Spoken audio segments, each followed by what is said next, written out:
Okay, so tonight, playing around with where the 5-point harnesses are going to mount to. And I'm going to have to weld in some tabs that I'm plasma cutting, but I might also need to weld in some bars to have the tabs mount at the correct location. So I'm going to start with the center seat, since that's the most restrictive as far as things having to not interfere with the passenger seats. So I think I have a place for the sides. I have the sides here, and somewhere around here I have a plasma cut bracket. But anyway, it's going to mount probably down here, and to keep it at an angle from, I guess, around the center of the hip. Most diagrams do not show a seat that is slanted this far back. So,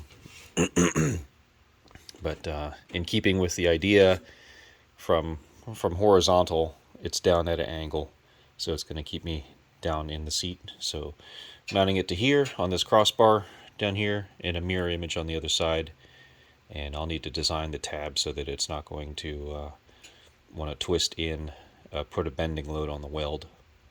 So it'll have to come out a little bit, and then I'll have to see how it's going to be braced. But I want it to be able to swivel in the correct direction of the belt. So with this as a where my thumb is as a pivot point, it's not going to swivel much, but the idea is to put the load in that direction. Coming towards the back, this thing is a little bit too low. This main hoop bar was designed years and years and years ago, before I was going to put in a center seat. So it's too sharp of an angle to attach the shoulder belts to. So what I'm going to do is try to bring it back to this back X, and I think what I'll do is I've seen some people put a bar across here, and that might be what I want to do to keep it horizontal, but then a little bit lower, and that way it should still give me enough clearance to get the fuel cell in and out, and clear any of the fuel hoses that are going around there.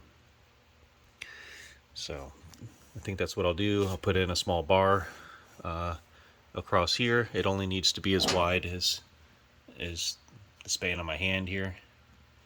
Okay, it doesn't need to be super wide. So probably about like this. So about 6 or 7 inches across, enough for both of the straps to come back here and tie in. I've even seen where people do a strap on top of a strap to the same bolt, and I've seen where people do an X. So, and that's usually around a larger bar like this, but we'll do a smaller bar in between, maybe a 1-inch diameter, something like that. And this is 1 5/8. So that'll go in there, and that'll give me a place for 2 shoulders. Ouch. And then I have the 2 side pieces here, side harness, and then the for the submarine belt, or the anti-submarine belt, I have plenty of places to mount the tab down here. In fact, I could probably just drill a hole through this plate, and that's going to be sufficient. And maybe I'll even drill like several holes. I think they want it for the anti-submarine belt, which is the only 2-inch one here on these straps.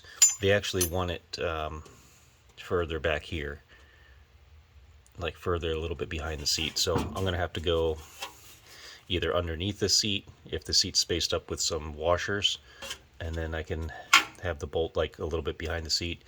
But it's going to be somewhere on this plate, and then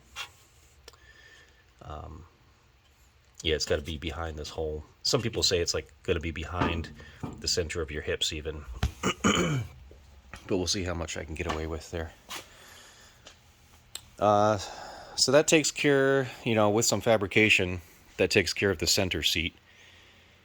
And then none of that really protrudes into where the passenger seats are going to be. So I'll have to go through a similar process, but these seats are not even mounted yet.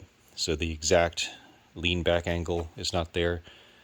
But what we can see from the other seat, which is pretty much installed, shouldn't say installed, it's laid in place to where it's probably going to be. And what I was doing to guesstimate that was there's a bar under the seat down here that is going straight across the car, and I was lining up this line of existing bolt holes or drain holes that are in the seat. So along this, there's a flat bend section here. There's a facet here, and I was lining that up on top of that bar. You can barely see it poking down, right down there where my finger is.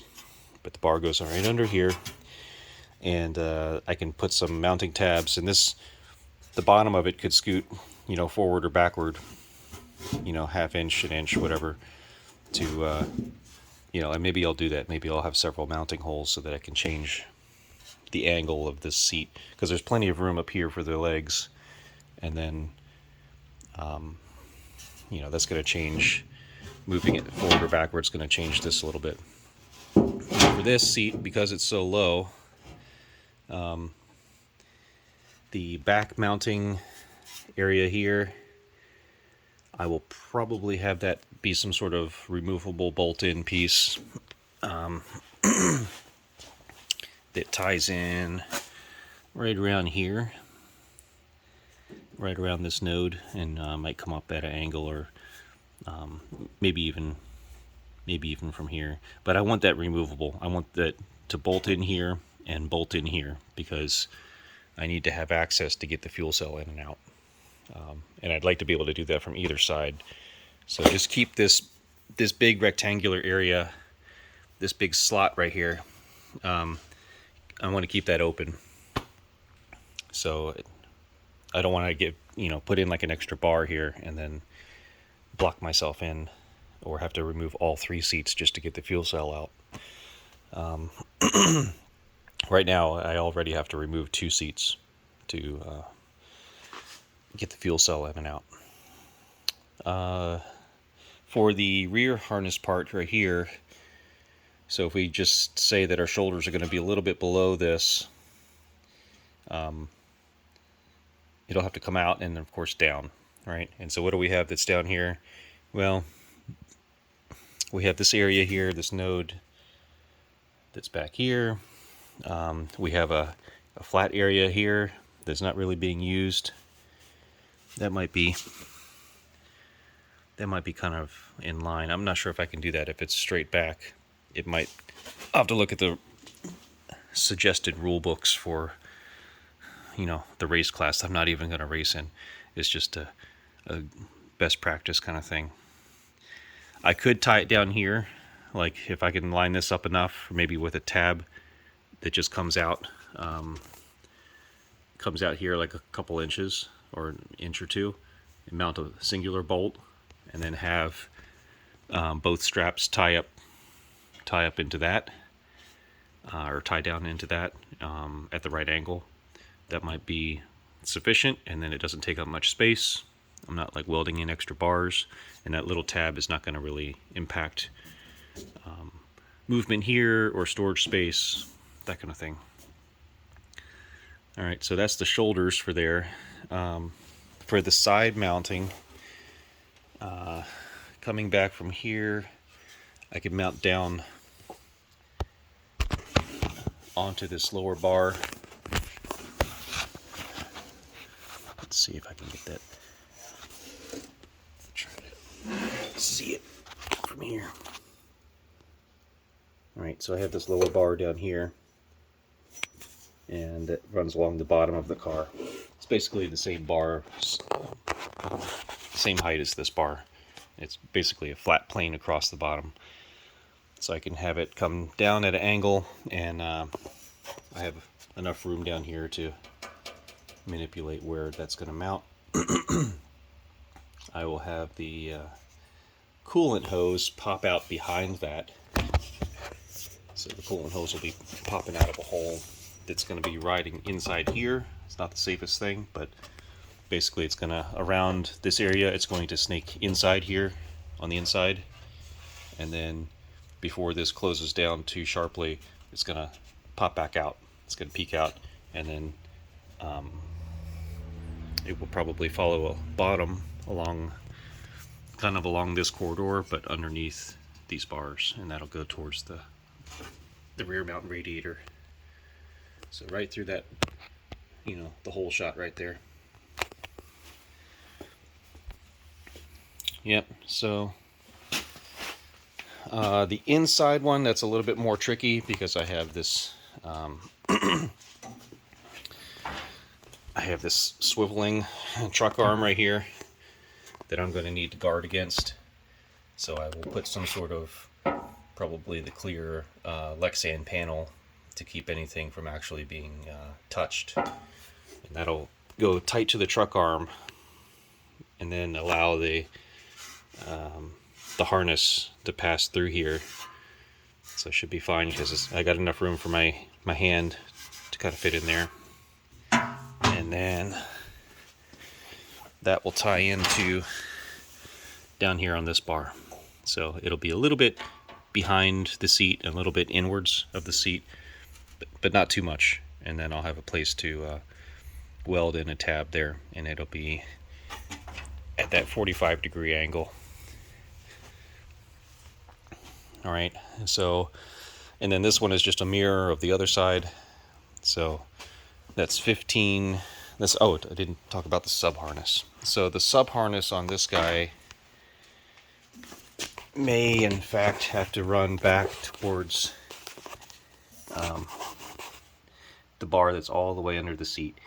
So the bar that's right here, which is right under here, I could have a tab coming off of that bar, and then the sub belt could mount to there. So it'll go from the buckle down through here, and then, you know, pretty much underneath the seat, but only going to about right here. And that's where the, so under this area right here is where the tab will be, and that'll tie in there.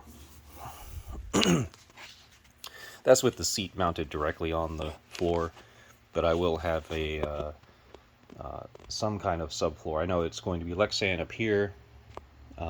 Under the seat does not need to be Lexan, but it, part of it might be.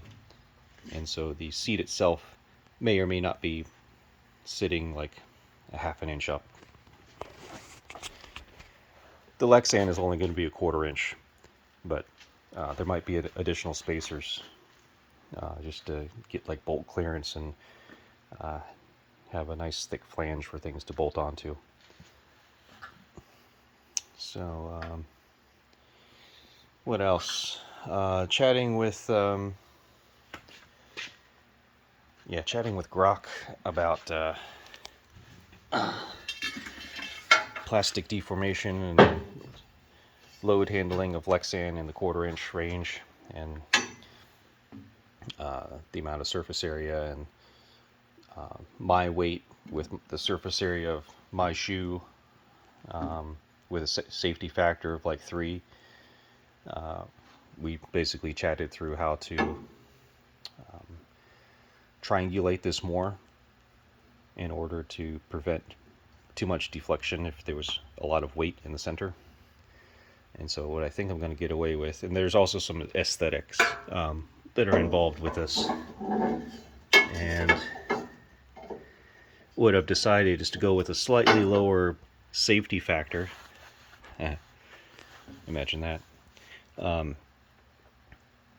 And one of the aesthetic pieces was that I wanted to be able to see more of the road, right? And that would mean putting a one of the solutions I had was to put this 16 gauge 1.5 by half box tubing on end, and then basically triangulate this a bit more, so turn this into 2 right triangles, Going this way, it looking down from the passenger or the driver's point of view, it doesn't obstruct the view too much, and it will help distribute the load. If if a foot's placed here or placed here, now it's not a big area that can bulge downwards. So that's the solution for triangulating the floor pan on the front end here. I'm not going to have to do a whole extra piece of tube. There will be extra like flanges coming off of here. This is what I imagine to have, is flanges coming off where I can bolt the Lexan in. And I'm not sure if I'm going to do triangular Lexan panels so that they can be swapped out, or if I'm going to do kind of like a large singular panel here, and maybe another panel for the backside, and then a panel for the firewall area, and a panels around the tunnel. So I'm going to try to stay away from bends where I can, because I don't know how well that's going to turn out, and I want it to be easily replaceable and reproducible, and be able to, undo the bolts that hold it and swap it in for sheet metal if I needed to, or thicker material of whatever it is. So yeah, that's the idea there. The back side, I could triangulate this more. It really doesn't matter in the back. I probably will at least enclose this in so that it could be, I will have a floor in here so that I can use this for storage. So throw some storage in here. Compressed air pumps go here. Batteries on the opposite side. I'm thinking this area behind the seat here, I may put some sort of, I don't know, fancy, but some sort of plate that I can mount things to. Probably because I'm going to have a spinning drive shaft there, a piece of Lexan would be nice, but I'd still want to have some sort of metal, some stronger metal backing, and then have a lot of the electronics, kind of like a cluster of electronic boxes and fuse boxes and wiring stuff back here, with wires leading to different parts of the car. So that's where we're at now.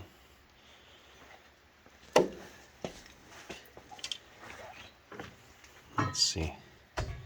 Yeah, I think that's it. This really hasn't changed since last time, since the last ramble.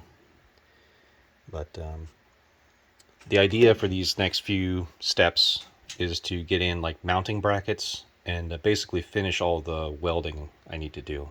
I could do drilling, like I can drill holes for the air tank over here. I can do that later, or it doesn't take much to do. But welding in stuff means I'm gonna be making sparks and potentially getting things dirtier than they need to be. So I want to get in all the welding, basically. So small little tabs for the critical things that don't really have many options. So knock those out. I've got the pedals mounted, got the steering done, enough to be functional. I got the seats kind of in the place where they're going to live. Next is like the thing that goes with the seats. There's kind of like, it's like a constraint satisfaction problem. We have constraints about where the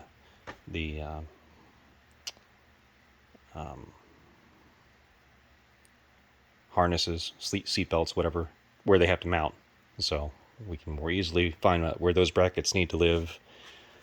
And then after that, there's going to be other brackets for mounting electronics, mounting the fuel tank.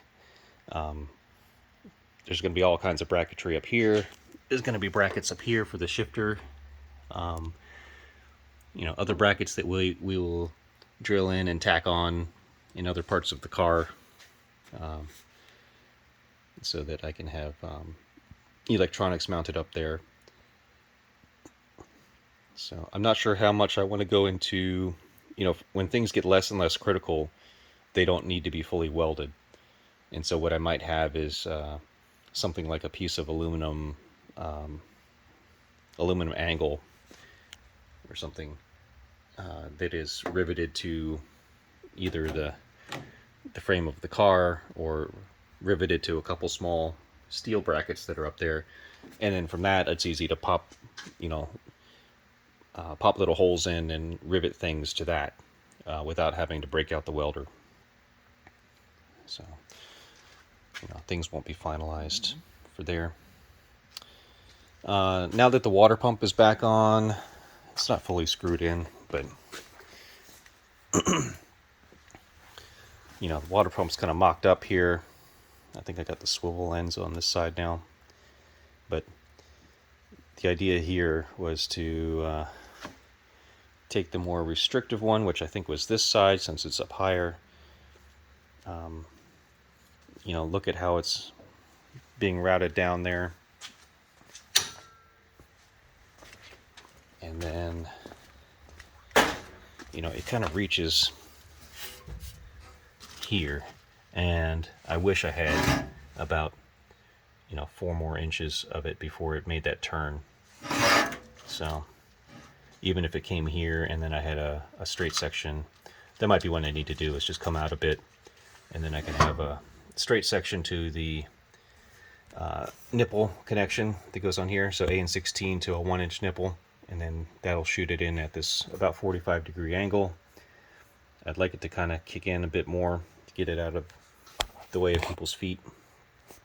And then I think right around, like just like on the other side, right around here, it will snake inside of the frame rail, the sheet metal here, go past this bar, past the B pillar, and right about after the B pillar here, before this gets too narrow, it snakes back out. And I'll have to cut a couple holes, like enlarge a few holes, so that I can come out at a smoother angle instead of having to make a sharp angle out, because I don't want to have kinks.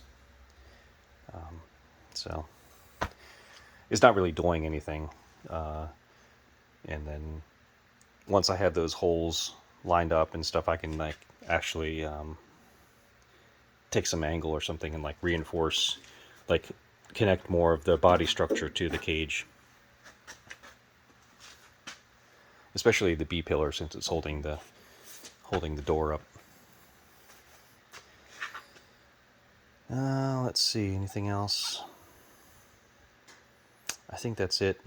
I think the biggest maybe question I have is how I'm going to box this in to, this might be an area where I have, I guess, either some sort of piece of angle or maybe a piece of Lexan that has a bend in it. You know, maybe I'll mock it up in cardboard and then try to make a singular bend piece that insulates buckles and anything from touching moving parts, or like curious fingers or anything like that. But it still needs to be something that I could pop off and remove. As far as sealing off the back of the car, I don't think I'm going to do that. I think it's just going to be open the way it is. I think especially with the harnesses going into the back of the car. I guess the closest way I could try to, if I was going to try and box this in, would be, yeah, it would have to be some sort of panel that would follow the plane of the X, right, and be clear. But I'm not sure that it's worth it. I was concerned about heat coming out of here. You know, if I don't have enough holes or something in the back here to get the heat out, I didn't want the heat blowing up and like cooking the passengers. So I'll have to see what I'm going to do about that. But that's something that could be added later, or yeah, additional ductwork could be added just to this to keep that from being an issue with heat coming up. Likewise for the wheel wells here. You know, I'm going to have the sway bar arms coming out, and they will ride above. In some places, they're going to ride higher than this bar is. So I'll have to figure out some way of, like, it might just follow this line right here, and then kind of be boxed in, just so it's not like slinging up water or rocks and stuff into the cabin. We'll see. We'll see. I'll get it driving first, and then those little things could be like riveted in, 'cause since they don't need to be structural, they could just be, like I could take a wheel well, a chunk of a piece of plastic wheel well from somewhere else, and like make it work. So, all right, that's the Rambletron for tonight. Going on 26 minutes now, and yeah, so today I spent a little time in Fusion 360 testing out a couple harness bracket designs, the weld-in kind. I got some of the simple ones done where I could probably use them for the back and the sub belt. But I think for the side pieces, especially for the center seat, the side pieces, if it's going to tie in back here,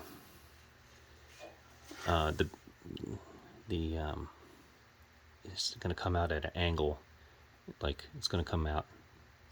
The bracket would have to come out like this, away from this bar, and so I don't want it to be like wiggling out here. I don't know, it just feels weird. Like it feels like I want to triangulate it back in. So it could be just a two-piece thing that I just weld in a little chunk of triangle there. I don't need to over-engineer it. All right, that's it for tonight.